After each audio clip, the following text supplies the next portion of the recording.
The science. So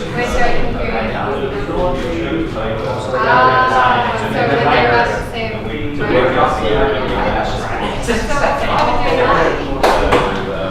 Why do you have so many? Using the terminology. Yeah, you can lie. How do you advise that? In your world. I think this is the last one. No, I think it's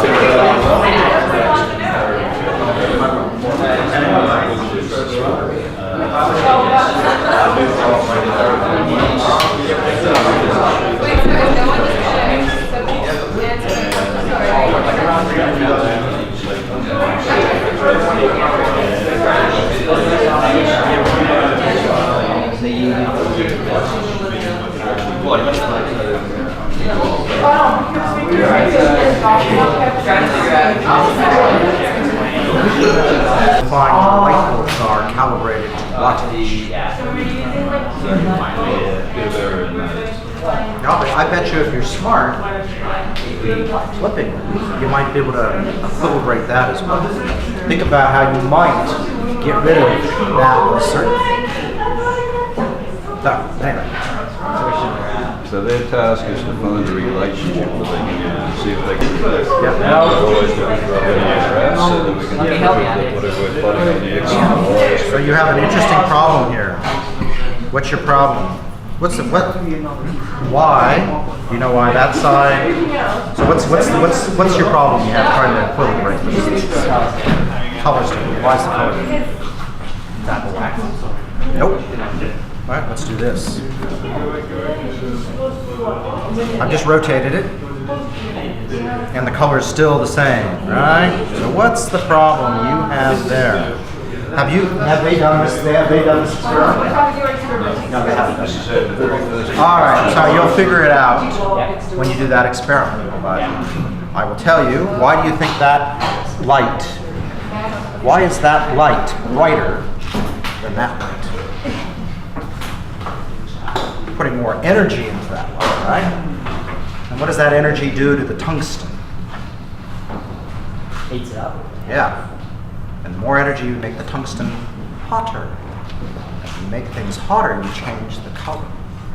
So if you look at a big, really bright star that's really hot, it's almost blue. And if you look at a cool star, it's red. So that light is bright and hot, bluer than that light. So that's why that's bluer. If you think of it, it's whiter, and that's redder. So you have the different colors. You don't even think of this stuff. No, well, that's a beautiful thing. You get to learn, and that same basic idea, you know, you can translate into all sorts of stuff.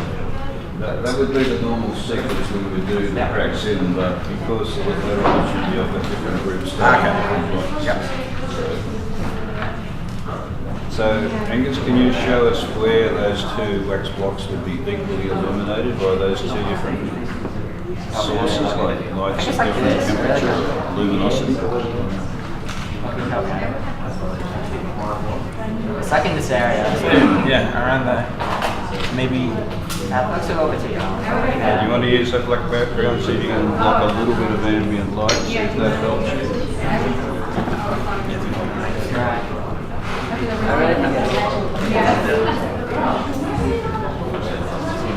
I think it's that. Let's see. What do you got just about bulbs? I want to get lots of shadow. Just saying, that's pretty good. Not too much yet.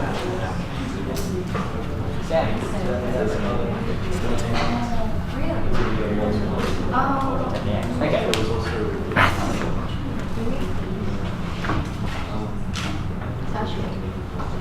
Oh man.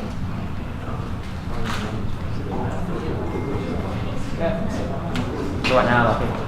We may not want Astrophysics is very popular.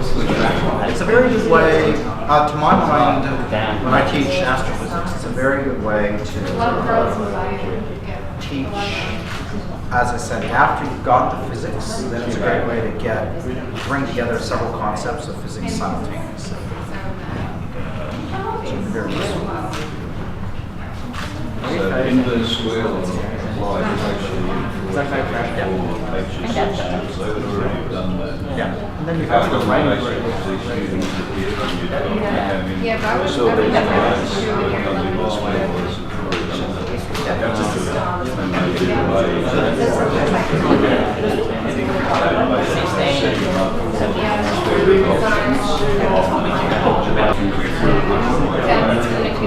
So, are we doing free trials?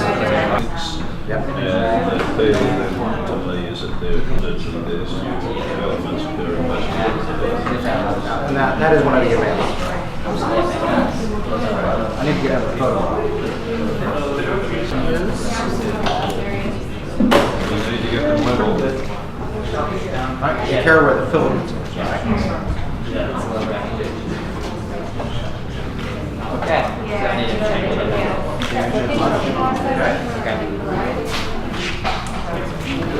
So Shan, what do you guys do? Have you thought about what you think you're going to get? We're supposed to get a curve with the inverse square. Right. Do you know why you get an inverse square law? Not really. Okay, so let's think. Puts light out in all directions. And when you measure brightness, what is brightness? It's what we call flux. Brightness is the amount of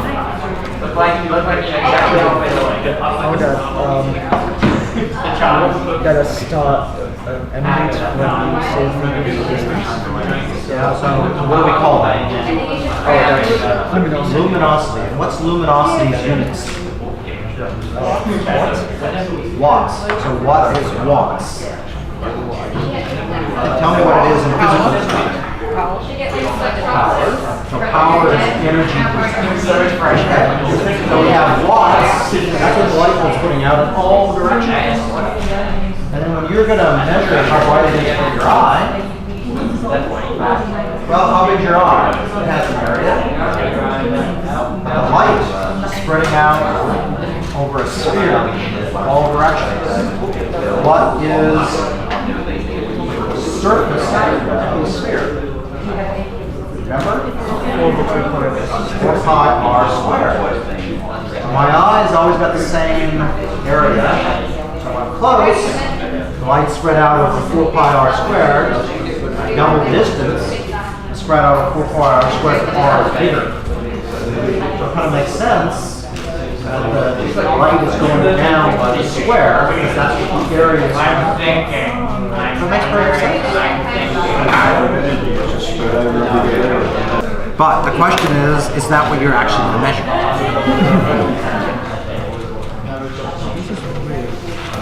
Okay, let's see what these guys do. Explanation over there? Okay. Why have you got one up high and one down low when we need the line? I've got masking tape, you can tape them down if they tend to swing up. So the first thing we need to think about, are you at all concerned that that one's frosted and this one's not?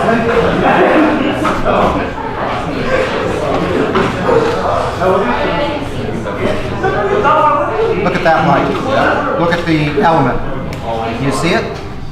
What does the frosting do?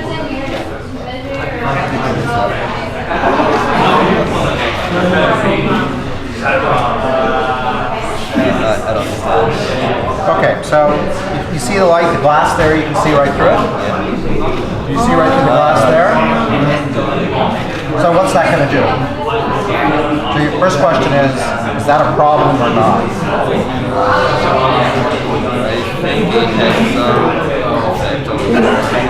So what's the frosting actually? What's it doing to the light? Doesn't it soften the light to how? So if I put a piece of frosted glass between you and me, normally if it's just clear glass, the light's going to go and most of it's going to go right through the glass, right? So when I frost the glass, when you look at me, you can only barely see me, right? And that's because what's going on with the light? Is light able to go straight through it? What's it do instead?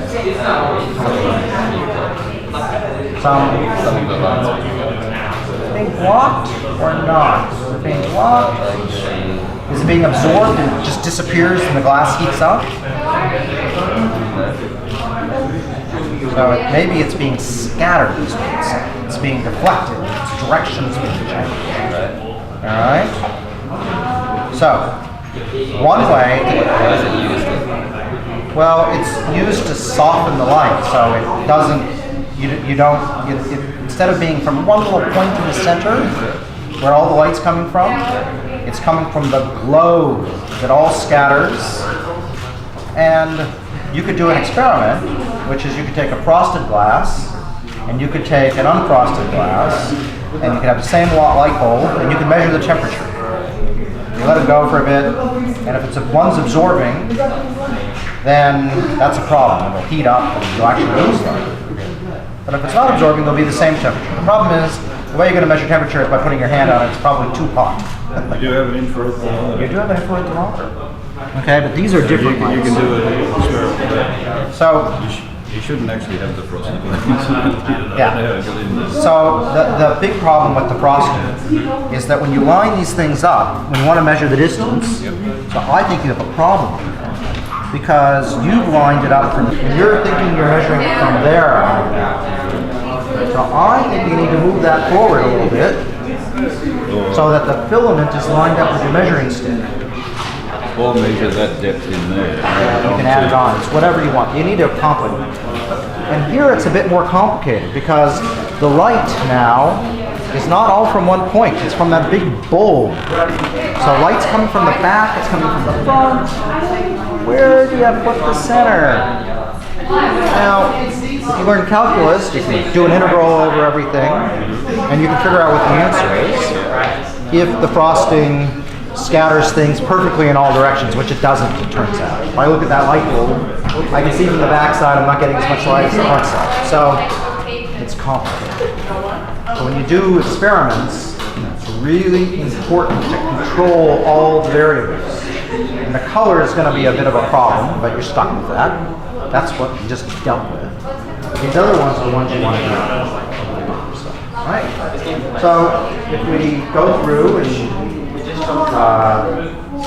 do the experiment controlling these variables, then it'll be interesting. You should see if you can find the spot where these are the same brightness. Now you have a problem. You've got that window back here. That window is putting a lot of light on that. So if you have a lot of light from everything, it adds the same amount of light to that side and that side, which when you pull it right, it doesn't actually make any difference. But when you're out of balance, it will skew things because the side that's fainter gets a lot higher fraction of light added to it. It just ends up making it harder to figure out exactly where that point is, where they're equal. So we normally do this in the lab with the curtains drawn. But it turns out, for this experiment, if you have enough light to actually see it, it shouldn't make any difference because when you get it exactly right, it adds equal amount to both sides of the delta here. That's one of the beautiful things of this experiment, when you're balancing things off. All right, good luck. If you want to measure the distance to a star, you need to understand this law. Right, that's dropping, and what do you expect? So we concluded that the brightness of the luminosity. And does it follow a physical law? Is there an equation you can describe how it changes? Does it go as the sine of the distance? When the distance increases and the brightness decreases. So but that curve, when you draw that curve, does that curve have an equation? So what's the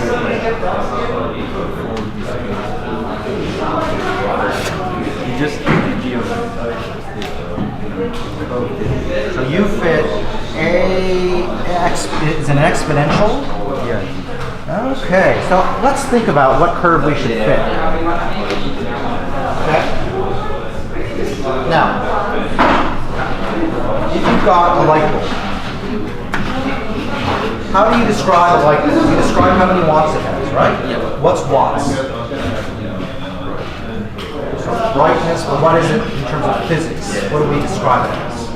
What type of physical Means bright. how bright it is, but let's say I want to not talk about a light bulb, I want to talk about a car. What in a car is equivalent to watts? So there's something in your car that produces in a car that produces watts as well. That's its engine. It's kilowatts, right? So what is watts? It's not just brightness, it's something more fundamental. Right? It's not just brightness, it's energy per second. So you have energy per second coming from the light bulb, and it's going out in all directions. Now imagine I'm looking at it with my eye or my detector. So if I'm this far away, the light's spread out in a sphere of that much area. So when I look at how bright something appears, it's not watts, it's watts per area. Right? My eye's here, so it's watts per area. We call it flux. So how much is the area increasing as you go far away? So what's the area of a sphere? The area will increase when you far away. So do you know what the area of a sphere is? Remember what the area of a sphere is? 4 pi r squared. Right? 4 pi r squared. So that means energy or power per area. The further away I get, the larger the area. That means you expect the area to increase as the square of the distance, 4 pi r squared. Which means the flux, the brightness, will drop. And that's not an exponential. That is a square. So rather than fitting an exponential, why don't you try and fit a thing of r distance to the end and see if it's tunable, like you expect. That would be the idea that would make sense. Exponentials are really good for measuring things like radioactive decay, which you'll discover, or number of atoms per unit time. Things that grow or decay tend to be exponential processes. This one is something that is what we would say is a polynomial. But I think it's not only the squares, inverse square, because it's the inverse square, right? So it drops as the square. Because it's dropped. So the square is in the denominator. Yep. So you could say 2 to the n, or to r to the n. That means n is minus 2. Yep, minus 2. But you can test that and see if that number. Okay. Right? So that would be maybe a better curve to fit than that exponential, because it makes more sense. Okay? Thank you.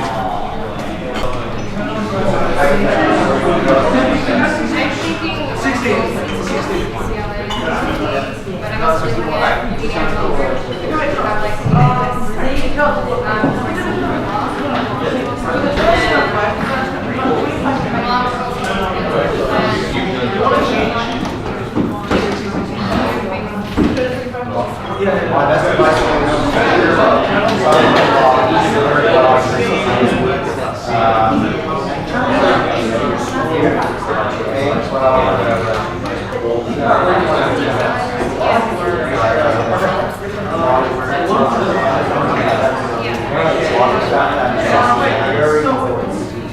do not underestimate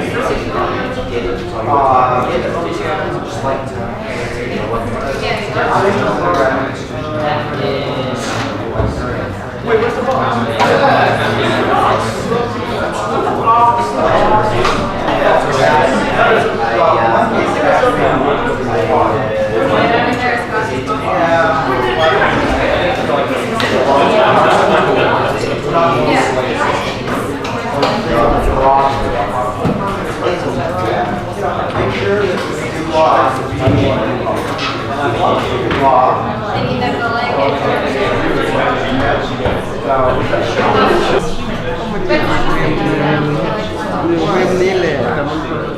Yeah, the last block.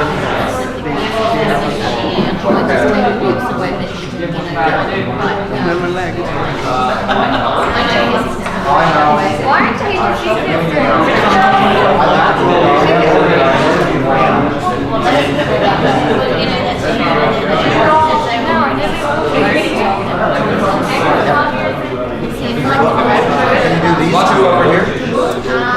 We could all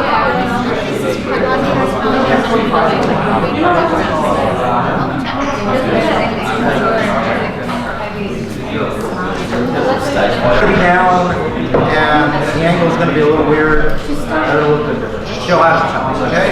So let's get down. Let's get down. Now, have you got that exactly the right spot? Okay, so move it a little. What do you think? Ooh, definitely, it's definitely wrong. We're getting close.